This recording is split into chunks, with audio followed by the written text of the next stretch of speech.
Hi everyone, it's Patrick Nierzwicki. It's September 4th, and for my video presentation this week, I am going to be covering the cell organelles that were covered in this week's video lecture. Before we get started, special thanks to my 3-year-old son for letting me borrow his easel in order to do this.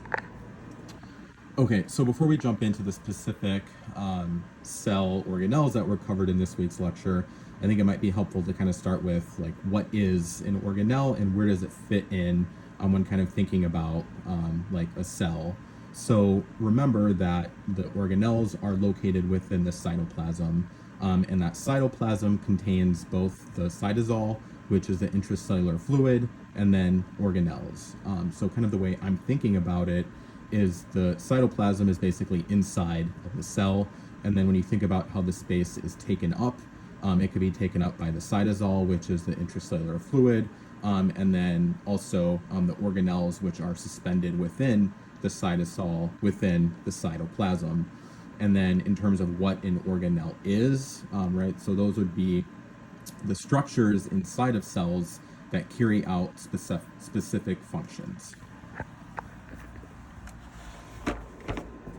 All right, now jumping into the actual cell organelles that were covered in this week's lecture. So the way I've tried to organize this is both with letters and numbers that correlate to the names to the left here to what you actually see in here. So for example, you will see nucleus labeled as number 1, and then inside of this cell, you will see a 1, and that's indicating that that's nucleus. And then that kind of organization is the same throughout for everything else that's labeled. And then similarly, the colors try to help, organize what is what as well. So for example, again, nucleus and the subcomponents are in purple, and then they're also drawn in purple to help make the connection to what is what. So let's start with the nucleus. So the nucleus is, again, labeled as number 1 here. Generally, they're within or around the center of the cell, and really they're thought about being as kind of the control center for the cell, based on them containing DNA. You'll see 1A is labeled here. So within the nucleus, there's a dark kind of circle that's filled in, and that's the nucleolus. And the nucleolus is responsible for producing ribosomes, which we'll cover in a little bit. 1B, you'll see out here, is the outside of the nucleus, kind of that thicker layer, and that is the nuclear envelope. The nuclear envelope is a bilayer membrane. And then finally, within the nucleus, you'll see labeled here with 1C, that is the nucleoplasm, and that is the material inside of the nucleus. Moving along to the endoplasmic reticulum, which you'll see labeled as 2A, 2B, and 2C. So I think the first thing to kind of remember about the endoplasmic reticulum is that they're made up of cisternae. And those cisternae are these channels here. And then in terms of the types of endoplasmic reticulum, you have the rough endoplasmic reticulum labeled as 2A, and then you have the smooth endoplasmic reticulum labeled as 2B. So the easiest way for me to kind of differentiate between the smooth and the rough endoplasmic reticulum is the fact that the rough has ribosomes on the surface, which you'll see these little black dots here. Those are intended to be ribosomes. The channels inside of the rough endoplasmic reticulum are pretty parallel. You'll see that they kind of continue on from the nuclear envelope. And functionally, the rough endoplasmic reticulum is responsible for protein and peptide synthesis. Moving along to 2B, which again is the smooth endoplasmic reticulum, where again you don't see these ribosomes. You'll see that they're not there. And you'll also see that in contrast to the rough endoplasmic reticulum, they're continuous with the rough endoplasmic reticulum, so they kind of continue off of here. And then also they kind of are more tubular and kind of branch out more.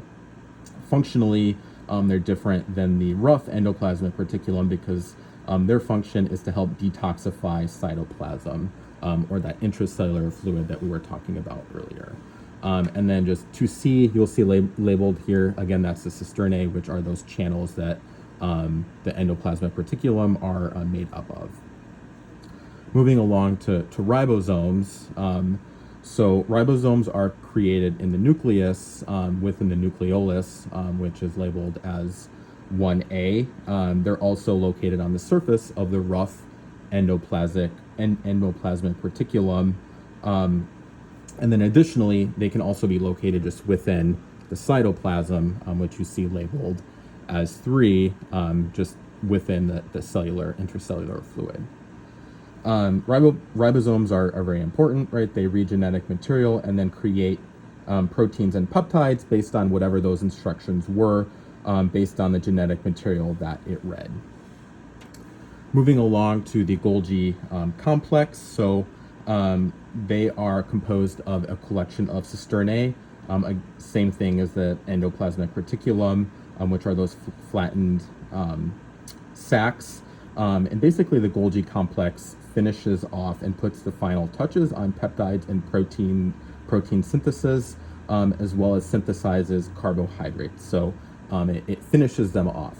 And then you'll see that labeled as 4, so 4 here, and then 4A are the Golgi vesicles. So once the proteins and peptides are finished, the products are final, so to speak, the Golgi vesicles are kind of what I'm thinking as being as like little distribution centers for those finished products that put them into the cytoplasm, although the Golgi vesicles can also help with putting products outside of the cell membrane, a process referred to as exocytosis or exocytose. Skipping mitochondria real quick, we'll come back to that. Number 6, lysosomes, so you'll see them here. They're these small bubble-like structures that contain many different types of digestive enzymes because their job really is to travel around the cell and break down organelles and certain particles. They're specialized Golgi vesicles, and I think some examples that our book and lecture gave this week around examples for lysosomes were our white blood cells that use them to break down bacteria in cells, and then also our liver that uses lysosomes to release stored glucose into our blood.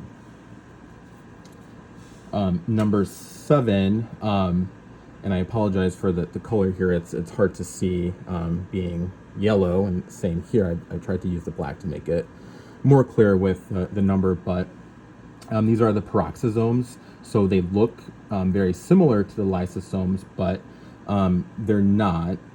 They're made by the endoplasmic reticulum, and their job is to really produce hydrogen peroxide, which detoxifies our cells. And it makes sense if you recall that the smooth endoplasmic reticulum detoxifies cytoplasm, that the peroxisomes are made within the endoplasmic reticulum. Okay, moving back to the mitochondria. So I think the way that a lot of people think about the mitochondria, and an easy way to remember it is it's the powerhouse for the cell. Why? Because they synthesize ATP. And then you'll see in terms of how the structure looks with 5A, the cristae, so comprised of many internal folds, which are those cristae. And the reason why those exist is because they increase the surface area within the mitochondria, which aids in ATP or energy production for the body and cells. And then finally, we have centrioles. Centrioles on my diagram are number 8, and they're in the pink down here. And really what they're paired with one another and form perpendicular cylindral microtubules.